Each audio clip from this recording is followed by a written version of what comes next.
Patay ang isang 9 gulang na lalaki matapos na bumaliktad sa gitna ng biyahe ang sinasakyan nitong tricycle sa National Highway sa bahagi ng Barangay Poblacion 2, Basod, Camarines Norte, hapon nitong Martes. Batay sa ulat, kasama ng biktima ang kanyang mga magulang at patungo sana sa Barangay Taro, Mercedes dahil magpapagamot sana doon ang ama ng bata. Subalit pagdating sa lugar ng insidente, nagkaroon ng problema sa preno ang tricycle na nauwi sa pagbaliktad nito at pagkakatilapon ng bata na nooy nakaupo sa baby seat. Nagtamo naman ng minor injuries ang mga magulang nito habang ligtas naman ang driver. Sabi niya sa preno daw sabi pagkakabit ng driver, biglang nag-stick yung preno kaya hindi na control, bumaliktad na yung tricycle.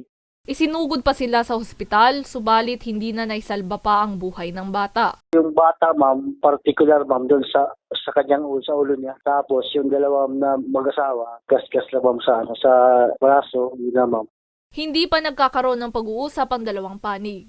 Pero maaaring maharap sa kasong reckless imprudence resulting in homicide ang driver kung magsasampa ng kaso ang magulang ng bata. Para sa mga balitang Tatak Bicol, Mae Encinares.